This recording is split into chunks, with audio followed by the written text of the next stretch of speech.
In this memory jogger, we will remind you of the step of identifying products and respective volumes. Your product list is likely to look like this: a table with a column for the product's part number and a column for the product's description. There will be a lot more data to be added to this table, so start thinking spreadsheet.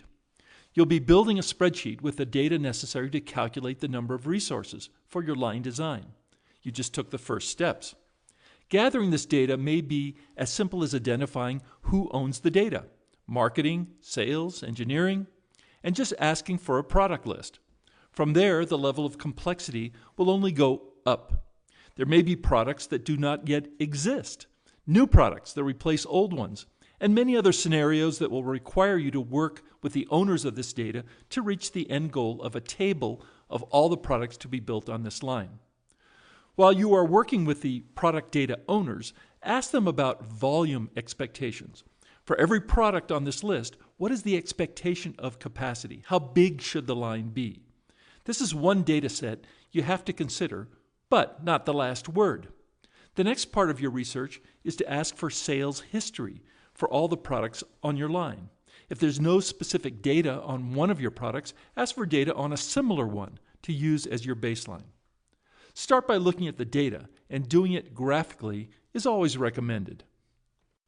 As you plot each individual product on the chart, you see the individual variations, and they may be substantial. Now look at what happens when the volume for all products is added together and displayed as a single line.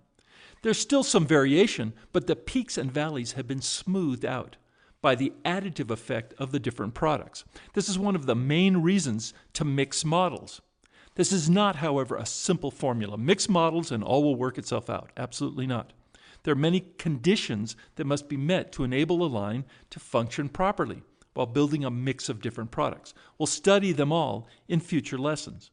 Right now, let's enjoy the fact that mixing products can smooth out overall demand, and that is a good thing for the line. Your next challenge is to look beyond the trends and statistical analysis you may have done and realize that a line's capacity is defined by the line's target forecast daily volume, or FDV.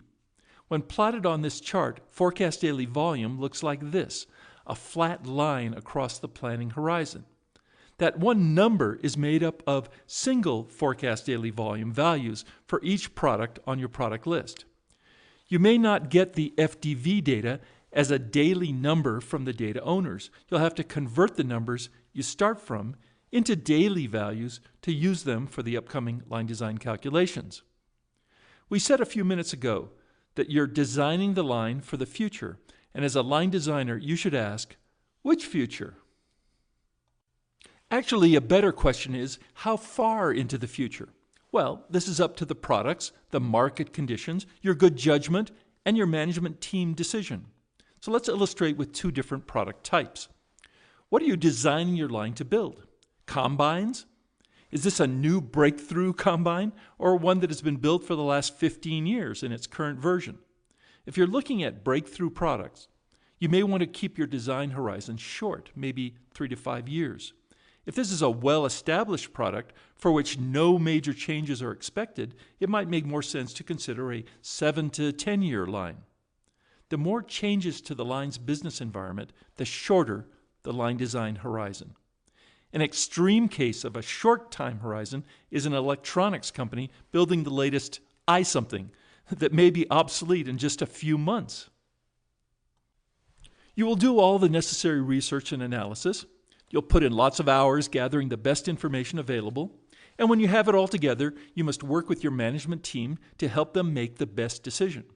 In the end, the final determination of the line's forecast daily volume is a negotiated decision at the management level.